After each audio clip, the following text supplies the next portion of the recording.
an Unspoiled Network podcast. This is Spoil Me, covering Veronica Mars, Season 2, Episode 1. Normal is the watchword. In this episode, so much has changed. I don't know where to begin on this. There are so many shocking little twists and turns. I'm surprised y'all didn't want to live watch on this one because, whoa, my mouth was hanging open a couple times. Welcome to Spoil Me.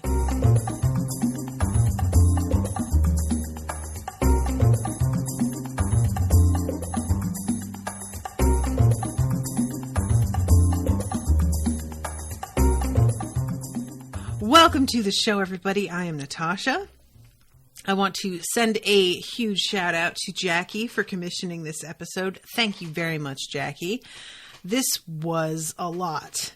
And I'm really glad that she had this commissioned already when I ended the last one, so that I was able to pretty much go and watch the next one right away. And I was just utterly unprepared. First of all, it was annoying because I bought the last season on Amazon Prime. And normally you can find things, in some way or another, but I like to watch things on my TV. I don't like to have to watch things on my computer. So I generally stay away from pirating stuff, not even from any moral issue with it, just because it's not convenient to watch. But I couldn't find it anywhere streaming until somebody got at me that it was on, I was about to say Hulu, but which you would expect Hulu to have it since they're the ones bringing back the new reboot of the show, but they don't have it either. It's on YouTube.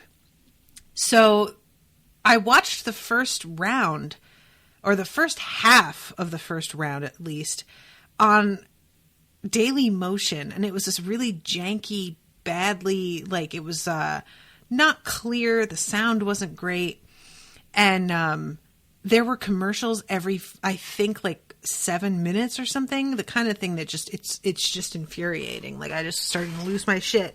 And then somebody was like, "Oh, it's on YouTube," and I was like, "Thank God!" And I stopped it and went to YouTube and finished watching it there. I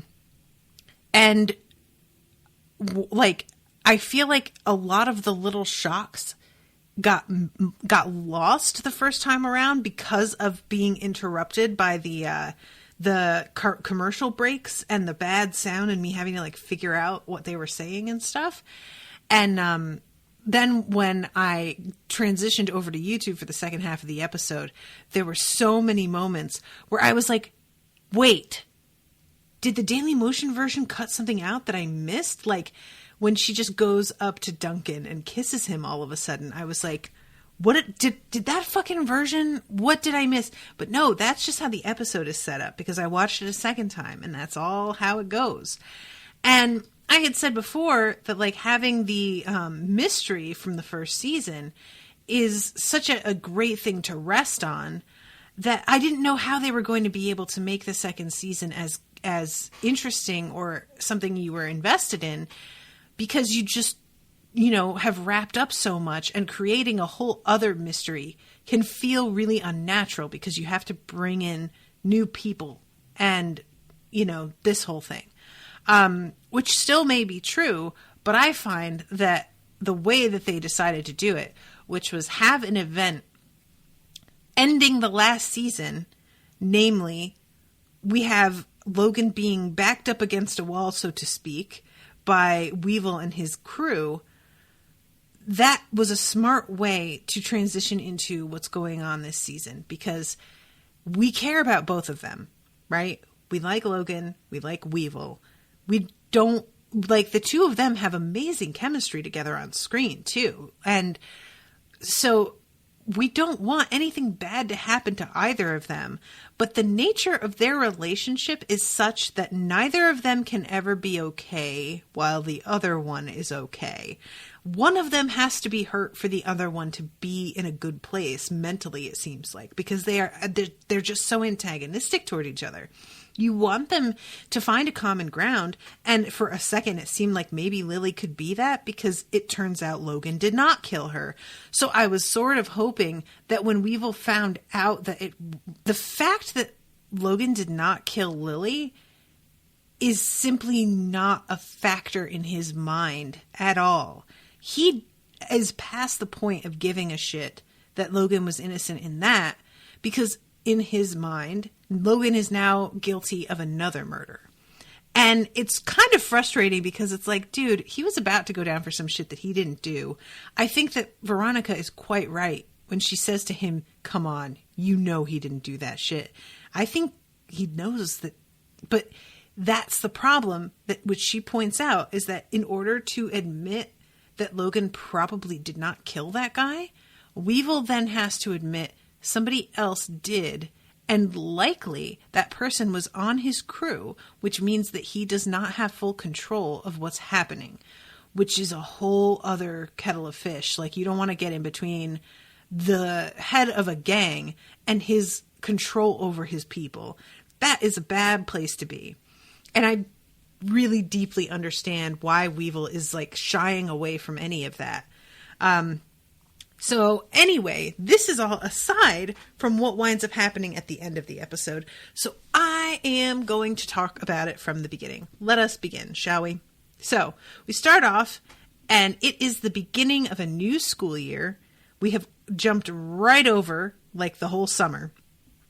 And we begin to find out what happened over the summer in a series of flashbacks from Veronica's perspective, which I think is a smart way to do this. I think a time jump with flashbacks is a good way to keep the vibe of the first season, where you're finding out pieces of information slowly throughout the course of the season. I think it's a smart way to keep that going. And I think that you could probably make the show feel like Veronica Mars without sticking too strictly to that formula. But I feel like it's a pretty integral part of what makes the vibe of this show so unique. So I don't know. I think that this was a good way to handle it. I'm not sure how much further this is going to continue, because by the time we finish this episode, it feels like most of the flashbacks we've seen, but it could just be that we've only seen the things that she feels are relevant in the moment, and we will start to see more as other issues begin to crop up. So she is working at this coffee house. And if y'all want to help me out here on the name of this place, because it's basically like a nicer version of the Bronze in Buffy. It's a coffee house that's like enormous with lots of chairs and everything. People get seated with menus in this like more formal restaurant way, even though it looks like it's more of just a hangout, and there's like a computer area as well. And she is running across all kinds of people here. Java the Hutt. Oh, that is hysterical. I hate it. And this dude comes in to talk to her. And he is upset because he did not pass his drug test and he got kicked off the football team, is it? Or the basketball team? See, part of what I don't like is that doing this on YouTube now, they don't have the Amazon X-ray. So I'm not able to get, first of all, the subtitles while I'm talking about it with you guys, so that I can get an exact verbatim, or maybe I can on this. Let me see, closed captions. Okay, yeah, here it is. So I can get that, but I can't get the, this is the character's name and this is the actor on the side, which is super duper helpful to me. But yeah, he comes in and he wants her help. And she's basically like, yeah, I'm not going to do this. I'm not getting involved. I am no longer going to try and do investigations. And also, you are kind of a dickbag. So not really feeling that motivated to help you in general. And he says something about how she's really like, she says something like, I'm not going to help you. Encyclopedia Brown probably will. And he says, I guess it's true what they say about you. You're an 09er now. You went and landed yourself some rich boyfriend. And last year was just some big old act for you. You got to pick sides in this town these days, and you picked yours. And then he says, figures how none of the rich kids failed their drug test, huh? Which we find out later is not strictly true. But it's a really interesting thing to me, and I wish that she would bring this up. That Veronica she's being held up as like, oh, you betrayed your class, right? You're a lower class versus the upper class kids, and you're meant to stand with us, and you betrayed that by getting a rich boyfriend and hanging out in the rich neighborhoods and all this.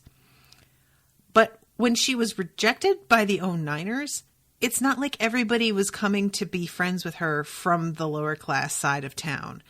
She had Weevil, who had like a weird soft spot for her, and that was kind of the only friend that she had until Wallace showed up as the new kid who did not know her, right? So there is this sort of like, well, we were your friends and then you just ditched us. No, you weren't. Y'all were uniformly assholes to her. Everybody was a dick. Like, she doesn't owe any of you anything. And I wish that she would say something like that, because there is absolutely no love lost between her and the majority of the school at large. Never mind what class you are from. And she was dating Duncan to begin with because she managed to connect with him, and then lost him and wound up where she did last year because everybody thought her father was full of shit.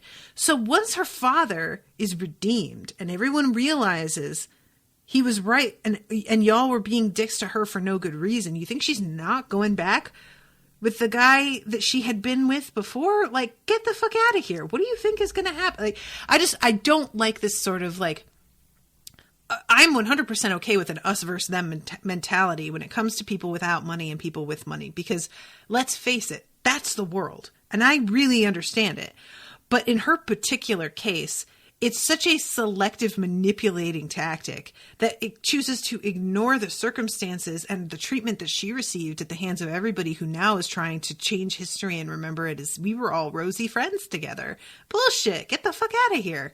So, yeah, I don't appreciate this sort of like high-handedness followed by, I'm just going to walk away from you, Veronica. Like, he has the fucking upper hand on her. Get out. No. And yeah, this whole start, and this like gets brought up again later. And at this point she gets summoned by a woman that works with her. I don't know if this is supposed to be her boss or what, but if it is her boss, she is way too chummy with her. And they are watching her dad on television because he wrote a book. Now, guys, you know what I'm about to say right here, right? Motherfucker only wrote this book because his no good, deadbeat, piece of shit wife took off with his $50,000 that he earned.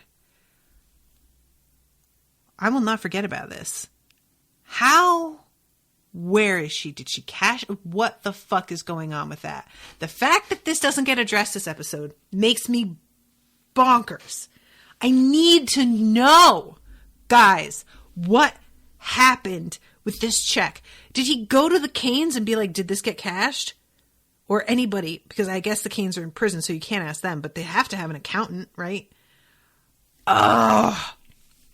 Oh, yeah. And Nancy says Ann wasted his daughter's college fund dropping out of rehab, right? We didn't get to see him find out about that, which also bothers me because I feel like that was another factor that Veronica should have kept in mind with like expecting him to take her mother back, is that he is going to find out that she was in rehab and he's going to want to know how she afforded that. And it's going to come out that Veronica paid for it. And what is he supposed to fucking do with that information? But we never see him find out about that, which frustrates me so bad. And like, look, I get it. This is a show that really was aimed in a lot of ways at teens and like early 20s, people who are not going to be that worried specifically about like the financial aspect of their lives. But these are the questions that I have, because if I were him, I would have flipped the fuck out. And that would have led me to definitely not leaving my $50,000 check around the house, because I know that this woman is willing to just take shit that is not hers and be okay with it. And also, I just have to say, as a poor, you give me a check for $50,000, that shit is not going to be hanging out in a fucking briefcase in my house. No, no, no, no, no. That is being immediately deposited. Immediately deposited. Get the fuck out. But anyway, so yeah, I hate her mother. I'm very angry still, and I want this dealt with. So yeah, her father wrote a book and is like, you know, going on the news to talk about it and getting some money out of it, apparently, which good for him. I mean, you know, there's a lot of people who dunk on those who write books in like being opportunists. But I say, unless you're hurting people by doing it, unless you're, you know, going out there and making shit up, go for it. You know, he went through a lot of hell. And I think that he gets to get something out of it in the end. And he gets asked about rescuing Veronica. And we cut before his answer. And I really, really want to see his answer. I want to see him be like, yes, I heroically rescued my daughter from a burning refrigerator while a murderer was attempting to strangle me to death over evidence of his statutory rape of her best friend. That is a fucking story. But we cut. We cut to the ending of the last episode, which I didn't really address when I covered the last episode. The moment when she opens the door and she looks outside and says, "I was hoping it was you." And when I first saw the episode, I assumed that who she was going to want to be standing there was Logan. And then when I rewatched it, I was like, we end the episode with Logan and Weevil confronting each other. So there's no way that that was Logan. Who could that have been? And then I was like, is it Duncan? I guess we didn't see him all night. Well, the way this goes, she says, "I was hoping it was you," and then says, "Logan?" So when she said "I was hoping," she did not mean Logan. Now I feel it's clear that she meant Duncan. Unfortunately, it is not Duncan, and Logan looks like all hell because he has been beat the fuck down. And we find out that he basically was the first one to lash out. Weevil came at him. Duncan was standing on the like cement, what do you call it? Like the low wall that separates the road from the edge of the bridge. And he kicked Weevil and then basically gets like grabbed and yanked down. And all 6 of these guys jump him and begin to beat the hell out of him. He goes unconscious. And when he wakes up, there's a dude standing there who says, "Hey, you must have passed out. I'm going to call the ambulance. Why don't you do me a favor and drop that knife?" And Logan looks at his hand and he's holding a switchblade. And when he looks up, there's a dude across from him who has very clearly been stabbed to death. And it's such an obvious setup. It kills me. It kills me that Logan like handled it the way he did. I don't know what better way there is to handle it, I'll be honest, because the evidence does not look good. He chucks the weapon over the side of the bridge, gets in his car, and leaves. The person who called the ambulance also leaves. That, to me, is a big old question mark. You don't come across a scene like this, call the police, and then bail. This is a person who set Logan up, I think. If he didn't actually do it, he knows who did, and he's part of it. But there is no reason to leave a murder scene and not tell anybody who you were or how you like found, you know, like, This motherfucker that tells him, "Why don't you put the knife down?" He fucking did this shit or is right up with whoever did. I don't like it. And I can't imagine how this happened because, like, Weevil seems genuinely angry and genuinely seems to blame Logan. Weevil, we find out later, apparently was also out cold nearby. Like Veronica says, you didn't see it happen. You were knocked out. So was everybody knocked out? Did other people die? What was the arrangement of this crime scene? How did everybody get beat down until they were unconscious? If there were 6 of them on Logan, or did Logan knock Weevil out, kicking him, and then it was all of Weevil's like side guys who jumped in, I guess is maybe what's supposed to have happened. Rachel says, I always thought she knew it was Logan, and the only reason she says his name questioningly is because he doesn't turn around right away. I don't agree with you on that one, Rachel. I definitely think that she thought it was going to be Duncan, because why would she hope it was Logan? After everything that happened that night, he's the last person she's going to want to see. Because him being there means that either he doesn't know that his dad did it yet, and she's going to have to fucking be the one to tell him, that he's here because he's still angry at her for turning him into the cops and thinking that he's the murderer. Like, there's no good scenario that comes out of this. The last time that they saw each other, it was so bad between the two of them. I just don't see her wanting to see him in that moment because she regrets blaming him. No, that's not a good enough reason. I could see her wanting to talk to him eventually and wanting to be like, listen, I'm sorry, the evidence is pointing a certain... I get that, like, desire in general, but after going what she went through, what you're hoping for is somebody to comfort you, not somebody you feel guilty about. Does that make sense? So yeah, I definitely think that she was looking for Duncan in that moment. And especially because, like, they were the two that were there to, like, see the tape. Like, they just have this, like, connection between the two of them now. That has come back, especially now that she knows that they're not related. So yeah, I really got the feeling that he was not the guy that she meant. But either way, it doesn't matter now, because he comes in, she bathes his wounds, and then Leo shows up at the front door, whom I never expected to see again. And, he's like, look, I'm looking for Logan. I know he's here. I see his car parked right there. It's just going to be a lot easier for everybody if you would give him up. And she sees the sense in that and opens the door the rest of the way. And he kind of gives her this look and puts his hand up to the side of her face. I think that he can see that she has been injured. And is just sort of like, man, tonight has not been great for you. And walks in like he still cares about her. I have said it already that I am not a fan of Leo. So I'm not interested in them resuscitating this thing between the two of them. But if it's going to be happening at some point, then so be it. But I think hopefully Logan's sticking around for a little while longer at least.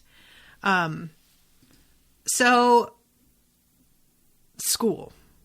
We jump from these flashbacks to school, her being with Wallace, him being upset because guess what? He also failed his drug test. He got kicked off the basketball team. He says he gets booted from athletics for the whole year because of it. And that 5 of them actually failed out. And then he's like, and there is 109er, by the way. And it turns out it's Meg, which he tells her she's going to be surprised. And she's like, nothing's going to shock me. But when he says Meg's name, she is shocked. Let's talk about this bitch. First of all, you selective memory motherfucker, Meg. You know that Veronica and Duncan were very, very serious before everything went down with his sister. And yet, you went ahead and dated this guy. Now, Veronica gave you her blessing. I get that. But also, he should not have been on the table for you at all. That is an unspoken rule. If you are close friends with somebody, their ex is no longer an option for you. They are out of the running, period, the end. Unless you are some very unusual people. Veronica was trying to cope with it as best she could. But it was not obviously super okay for her because she was having a lot of moments of staring at the two of them and just feeling like shit. Nancy says, I don't know that she and Meg were that close. She was closer with Meg than any other girl that we've seen on this show so far. She hung out with Meg in a social context more times than anybody. So Mac, she goes to Mac for favors. She doesn't hang out with her. Mac's not her friend. I just don't no. She's over here trying to act like Veronica did something to her. Duncan dumped you while Veronica was with someone else.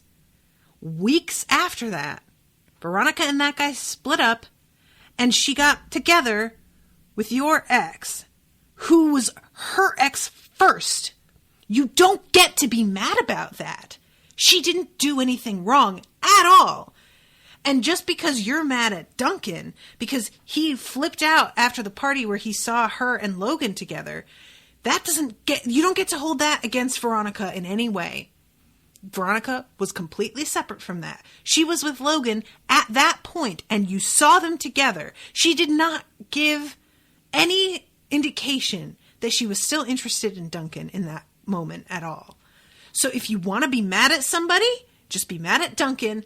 But Veronica does not deserve any of this, and you are being a bad person. Not just irrational, not just jealous, not just like holding on to something that didn't work. You're being a bad person, putting a guilt trip on somebody who had first claim to this relationship in the first place, and who had nothing to do with your breakup as far as you can prove. And if she did, it was completely circumstantial and indirect. It was nothing that she did to split you two up. She was trying, I don't think Meg has any idea about the fact that Duncan suspected the two of them of being brother and sister. But even if she did, and she blamed Veronica for telling him that they're not related, as if that was something that was going to change things between them, it's obvious that Veronica tells him this because she knows how fucked up he is over the fact that he thinks he fucked his sister. So she tells him this to ease his mind on that front. Meg, no.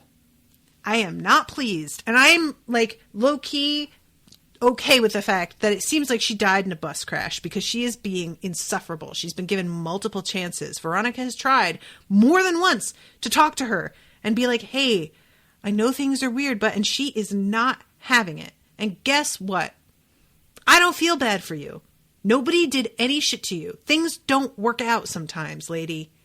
Just because it didn't work out and then he winds back with the girl that he was with before this whole fucking mess ever happened. And think about why they split up. They split up right before his sister was murdered. So as far as a lot of people know, they split up because of his sister's murder. There's a real association in that time frame for a lot of people. How can you hold that against that they would try again after it seems like her murder has finally been really resolved?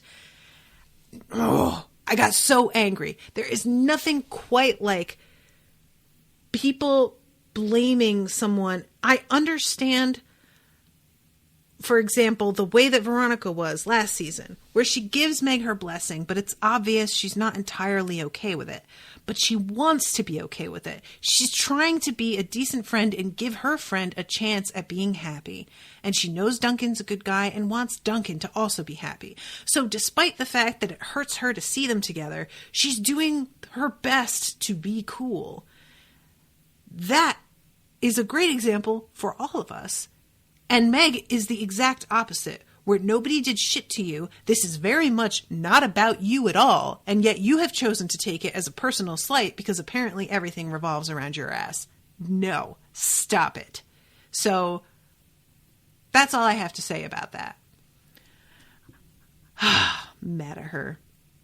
And the way that she's even says Veronica because Veronica's do you know of anybody who might have wanted to do this to you? And she's like, well, now that you say it, I did have a person that I thought was a friend, but I think she'd be very capable. So let me know if you track her down. Oh, really? Because she got back together with her ex-boyfriend. Now you're going to act like she was the one who set up your fucking drug test. Shut up, you dumb bitch. Ugh, I hate her. I'm so mad. Ugh. Good. Go die. Whatever. Just as long as I don't have to look at your stupid face again. So then we get another flashback where Duncan is in her section, in Veronica's section at the coffee shop. Can we talk about how adorable the courting version of Duncan is? Duncan, when he is trying to be good to a woman that he's interested in, is the most precious cinnamon bun on the whole face of planet Earth. I can't deal with how wholesome he is. The whole thing that we see about him like biding his time between when Veronica and him get back together, he doesn't push her. He doesn't come up to her and try and flirt with her. He's just there. He just hangs out at the coffee shop. He does what he can to like help make her job easier. He doesn't stare at her. He doesn't leave notes for her. He just is there. So many men on this planet of Earth could take a lesson from this.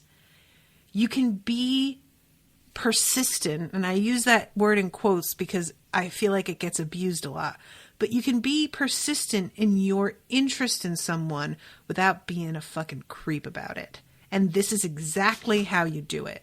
You are a supporter, and you make it clear that you are there for them whether or not they approach you romantically.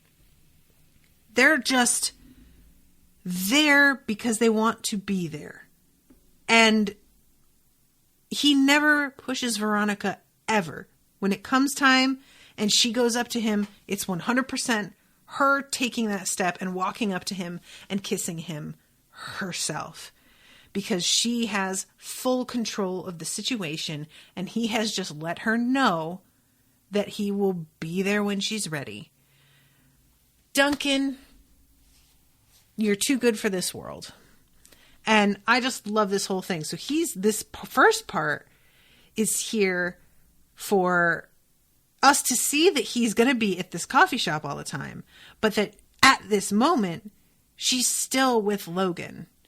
And it's a weird moment because he's talking about like his parents are on trial, that they moved up to the Napa house until everything blows over. But he's staying in the fucking presidential suite at the Neptune Grand, which is just so fucking typical. And as she's talking to him, we have your boyfriend's here, and she turns around and Logan's there. And Logan and Duncan do not greet each other. And Duncan does look sad and like kind of flipped out a little bit. Fucking Logan's bruise down the side of his face is rough to look at, y'all. And she says that they haven't been speaking to each other. And I love this because when you watch it over again, it all takes on a new meaning. She says, I guess that's what happens when your best friend starts dating your ex.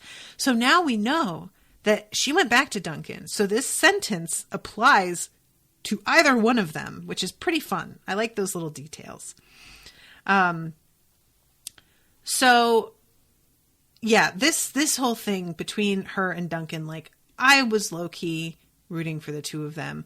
I really do understand though where Logan is coming from in terms of his frustrations over everything. I mean, he has had a worse year than pretty much anybody. And everybody on the show's been put through the fucking ringer, really. But Logan's girlfriend, whom he loved, but who was cheating on him. So that ripped his heart out. Then she died, which double ripped his heart out. Then his mother kills herself. Then he finds out his dad is the one who committed the murder, and that his dad was about to like let him take the fall for it. Probably. I still stand by that was what he was going to do. Logan is in a bad place. And we see he's taking it out on people. So we have some flashbacks of Veronica with Logan. And there's a point where she comes up on Dick and Beaver, who are taking, I think she's calling him Cassidy now instead of Beaver, taking a bunch of gallons of gasoline out of the back of a car. And they say that they're going to light a football field on fire, like spell out, something, their team sucks or something. But later on that week, a public pool burns down. Listen. What the fuck, Logan? These people going to the pool did not do jack shit to you. Did Weevil? Yes. But also, they thought you had murdered Lily.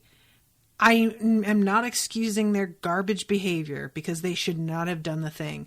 But you're torching an entire property used by a whole town to get at 6 people. Get the fuck out of here. And apparently this is not the only stunt that he pulls. And Veronica says something about how, I think you're having fun with this. And he flips out, rightfully pointing out all the shit that's happened to him. And then is like, so you think that's fun? And I'm like, that's not what she meant though, Logan. You have a destructive streak in you. And he can't deny that, man. Logan is mean-spirited. And whether that's because he has been abused, it's not an excuse for that kind of behavior. It's a reason, but not an excuse. And she tried to be understanding of where he is coming from and patient with him.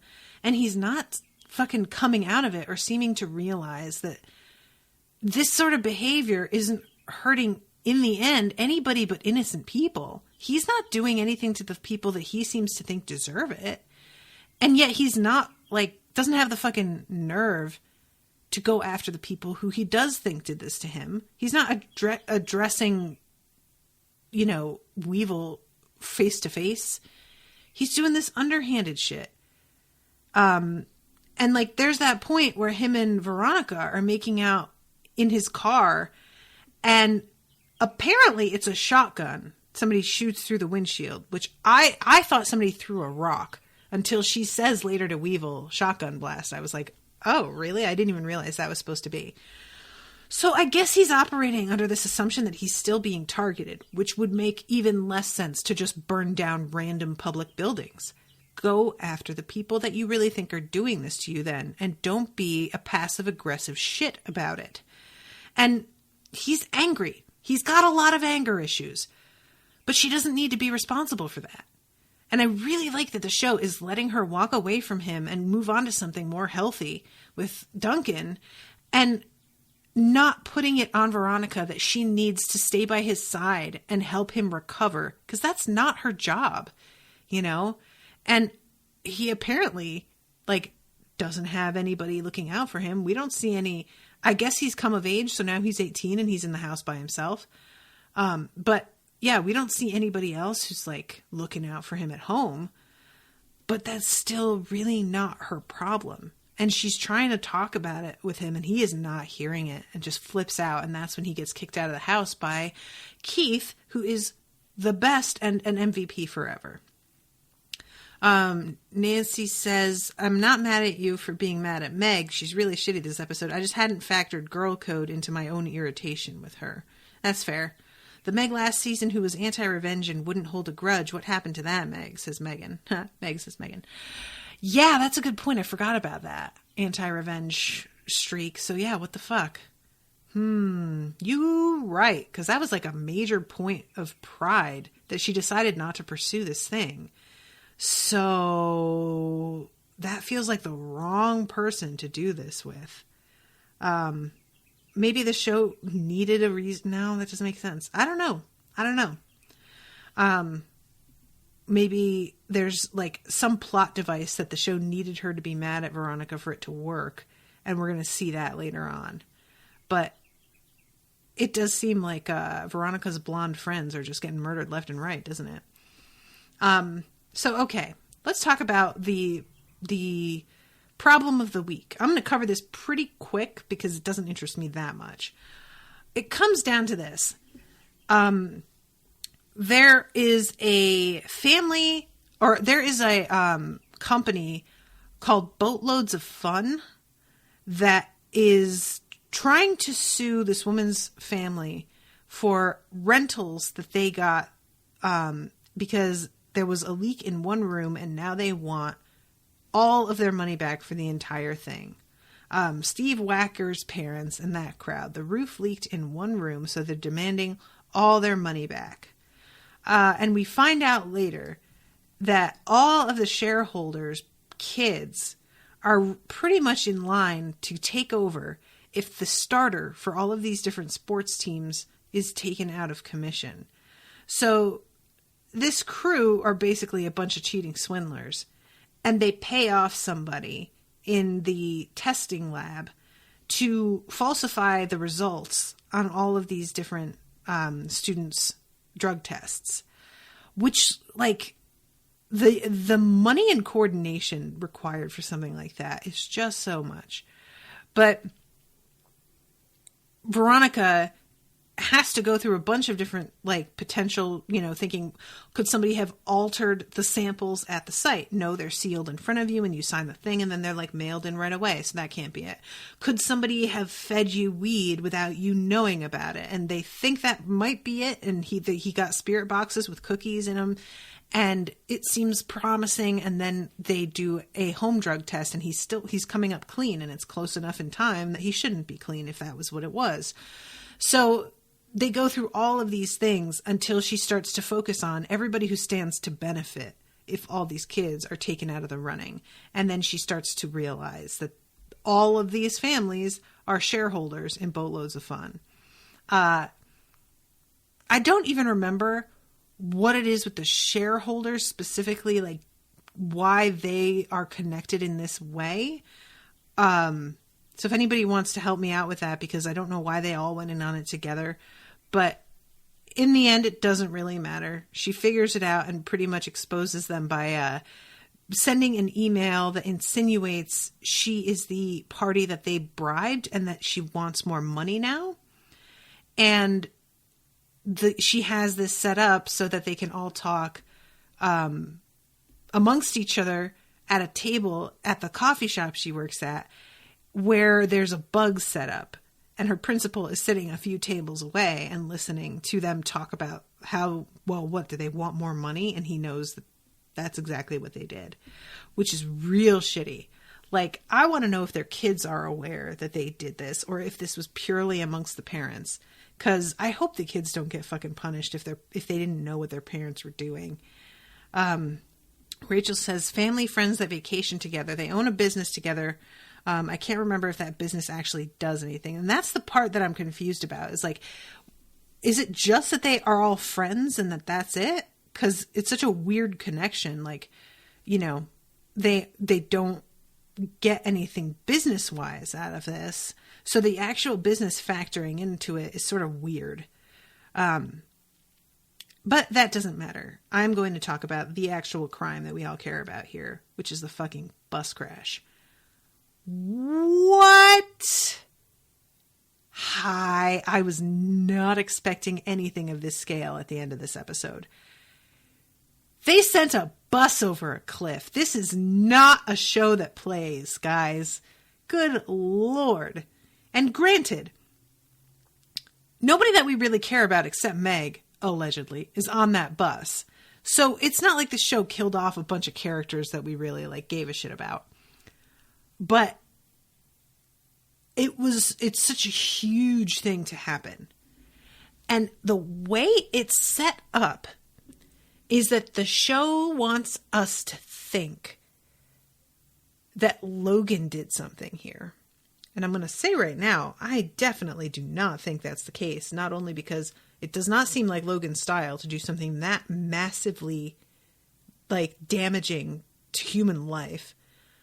But also, there's no way the show is going to show its hand that early on and it be the person that they're claiming it is. But I'm going to back up a little here.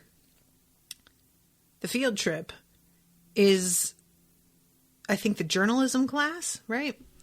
And they are all heading out to this stadium where they're going to meet the owner of this team, who apparently is also like running for mayor. And on the way out there, they're getting onto the bus, and Logan is there kind of being, what's the word? He's just being belligerent. He's waiting for her to walk up with Duncan, says something about like, young love, and just is making them uncomfortable. And he says like, I'm not going on the field trip, but when you get home, call me and tell me all about it, which is a sort of sentence that you would say if you know the person's not going to make it back. And then he says, strangely, to Veronica, I'm going to miss you. So obviously, the show wants me to think he had something to do with this. Now, I will put a caveat on this. Do I think that Logan orchestrated a bus crash to kill everybody? No, I don't. Do I think that Logan might have done something to fuck with the bus in general? Yes, but not in a dangerous way. At one point, Dick is saying something about how it stinks like something died. And I can't help but wonder if that's something that like Logan had a hand in. If there's something that like, I don't know. It is notable that on the bus with Dick, and I don't think Cassidy is there. If he is, he's not really talking much. But that Dick is making friends with Duncan again, and still trying to be cool with Veronica in his awful way that he just is incapable of doing in a normal human fashion. So, because I expected, now that she's dumped Logan, that he would go right back to being a dick to her, but he does not do that. And the fact that Dick gets everybody a limo home points to the fact that he knows that something is going to happen. It might not be. He may really have just been like, wow, it fucking stank on that bus, and I am not going home in that if I can help it. And that might be all there is to it. I tend to doubt it, but that may be true. However, Kristen Ritter is here. What? Okay. She is here as a bubbly, cheerful, new girl in a tiny pink miniskirt. Frankly, she's adorable, and I kind of want to be her friend. And it's so weird to see her playing a cheery type. I don't even know what to do with it. It's strange as hell. It's super uncomfortable. It's like when Jessica Jones is like putting on a character voice when she's talking on the phone to try and get something out of somebody. That's what it's like. Oh my God, it's so weird. But yeah, it turns out that it's her father that like owns the team that they're going to go see. And she takes the limo with them back as well. So part of me was like, did somebody target that bus thinking that the mayor's daughter was going to be on it, trying to get at her? And they didn't realize that she wasn't even going to be on the bus? Or were they trying to get at Veronica? Or were they trying to get at Duncan? Like, there's any number of people that they could be targeting who wound up not being killed. Or it could be somebody that they were targeting that they did actually succeed in killing. Rachel says, you recognize the dad actor, right? I do not, Rachel. Who is that guy? Paul Reiser? That was Paul Reiser? Really? God. Steve Guttenberg. Oh. Steve Guttenberg. No, I don't know who that is. Let's see. I'm looking up his face. Yeah, no. He's not ringing bells for me. He was on 3 Men and a Baby, 3 Men and a Little Lady, Short Circuit, Dancing with the Stars, a bunch of stuff that I never watched. So no, I'm afraid not. From Police Academy. Nope, never saw it. But yeah, so it could be that this person succeeded, but I tend to think they probably tried to kill a specific person who did not wind up dead, and now it's going to be like a Final Destination thing where they try again, which maybe not. Also, I feel a little bit bad that the teacher's name is Miss Dumas, and that she seemed actually kind of cute and is dead now. She didn't seem like a bad person, just maybe kind of dumb. But yeah, the whole like, it's a real convoluted, weird thing, and I don't know what to think about it. And it's really nice to me that the show has decided that they're going to employ this little, and it's nice as long as they don't overdo it, this conceit that Lily is still kind of like her spirit's looking out for Veronica. Because Veronica is taking the bus home because she's going to make an attempt to talk to Meg one more time. And they stop at a gas station to get snacks or something, and she gets off, and she sees out of the corner of her eye, Lily running past her going, "Come on." And that's what causes her to turn the corner and begin to talk to Weevil, which is what makes her miss the bus. So it's implied that, like, Lily knew that this was going to happen and kept her from getting killed or hurt. And I really like it. You know, it's really cheesy and goofy in a way, but I don't care. I still really like it. And this is the first time that we really see her talk to Weevil, because the only moment they had together was her walking by him in the hallway and him giving her a really dirty look, which was uncomfortable. I don't like the two of them not being friends. So the fact that he came back and offered her a ride on his motorcycle in the end, after all, was really gratifying to me, because I just hate that the two of them aren't on good terms with each other, especially because I think Weevil is a lot smarter than he pretends to be. And I think that he is around a lot of people who either are not as smart as him, or if they are not willing to let him know that. So nobody calls him out on his shit. And I think he is aware there's no way that Logan killed that guy. And I think he also has some guilt over beating the shit out of Logan when he wasn't the one who killed Lily. And he doesn't want to face that. And I think that he's really unfairly doing that whole, like, he's doing the whole same song and dance to Veronica that this other kid did, which is like, oh, you go crawling back to the 09ers. Dude, she has never not been part of that crowd, except for when the shit hit the fan. So y'all have to stop acting like she's betraying you. She's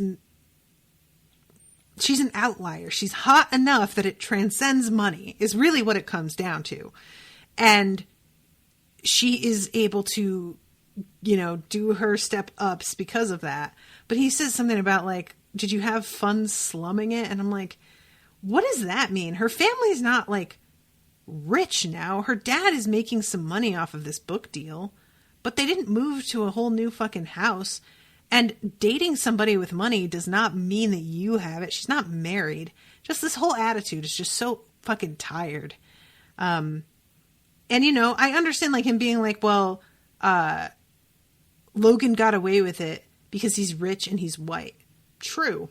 Honestly, I do think that's true. I think if this same evidence came up against somebody like Weevil, he would have been put away. I really don't doubt that at all. I think he's right.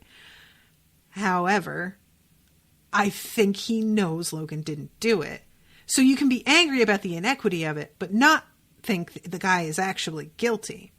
Sort of O.J. Simpson sort of thing, where it's like, listen, we all know he fucking did it. But people celebrated because it was a black man getting away with something when white men have been getting away with something for fucking ever. So you're not like, oh, he doesn't deserve to go to prison because he didn't do it. It's not about that. It's just about the fact that, you know what? We're sick and tired of always being the ones that get put away and you don't. So yeah, we'll celebrate that this guy got away with it. I'm not even like really that mad at people for feeling that way. And so, when it comes to Weevil, I really have mixed feelings on it, because I think that same thing where it's like, I understand you being angry and you are 100% correct in principle, but you know better. though. You were there, and you, like, may not have seen it, but you have to know something happened that you missed. And the guy who showed up and called the ambulance and then disappeared, that's not right. There's something weird there, right? So Megan says, I think that's consistent with what we saw from Weevil before. He was calling her out for slumming it before. Oh, yeah.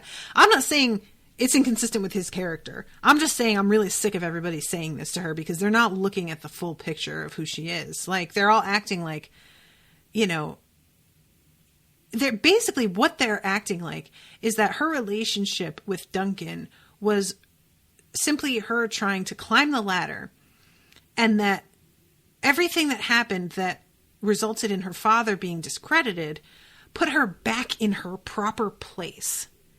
And now the fact that she is back with him means that she's not willing to accept what she really is in society, which is what, you just aren't allowed to date somebody rich, apparently. Like, there's no, that it's just, she's a gold digger. That's what they're all saying. And it's just offensive, you know, and y'all don't know her or anything. It's just super gross too. The way he's like, giving it up to both the two richest boys, and I bet their sheets are clean. And I'm just like, wow, Weevil. You know, I do in a lot of ways like him, but that is nasty and low.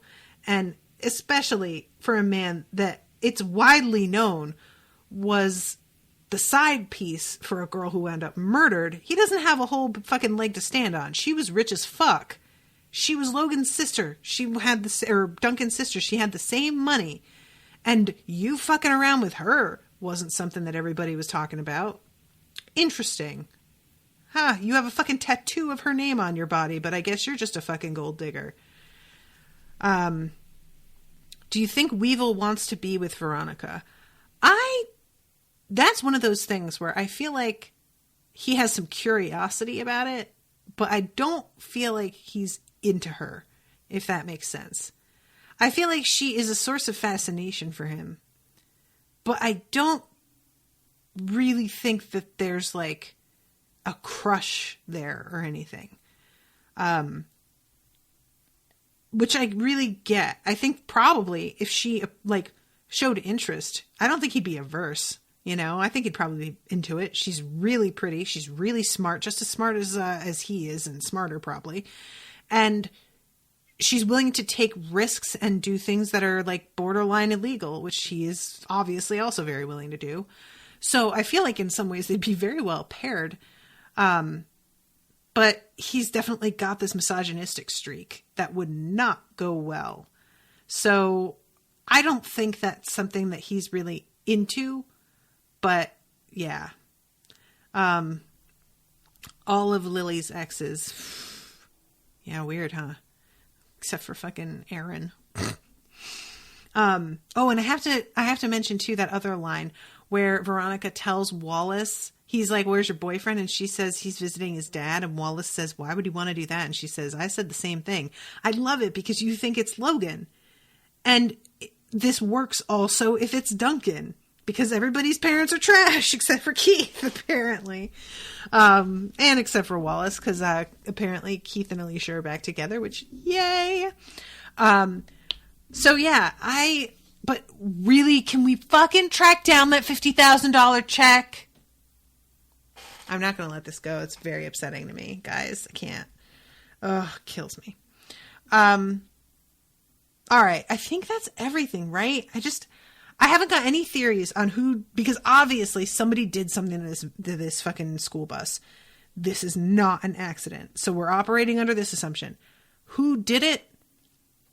I don't know. I could see it being like Logan was doing something that was meant to be a prank and it went really badly wrong. But I don't think that he like set out to murder anybody. However, that makes him going like, I'm going to miss you to Veronica really like sinisterly before she gets on the bus feel very out of place. So I don't know. So yeah, let me see if my calendar has any. Nope. Next episode is not on here yet. So I guess I am not allowed to watch it. But I will as soon as I can, guys. I swear.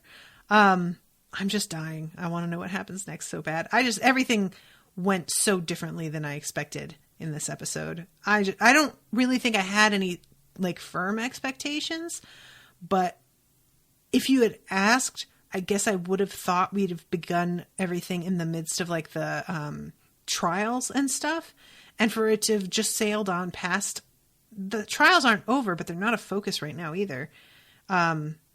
Just really, yeah, I don't know. Rachel says it looks like the Crowdcast is scheduled for next Tuesday. Oh, I just did that to make the Crowdcast be a series instead of a one-off. But I didn't actually get a commission. It's just something that I have set up for my end with the Crowdcasts being a series. But yeah, you don't want to look at that. You want to look at the Airtable spreadsheet. All right. Well, I am going to wrap this up. Thank you guys very much for being here. And this episode was just so bananas. Right and left, I was just like, wait, what? Wait, what? Wait, what? So this show has been a lot of fun. And I will be seeing you all soon, very hopefully, with a new episode. Toodaloo, motherfuckers.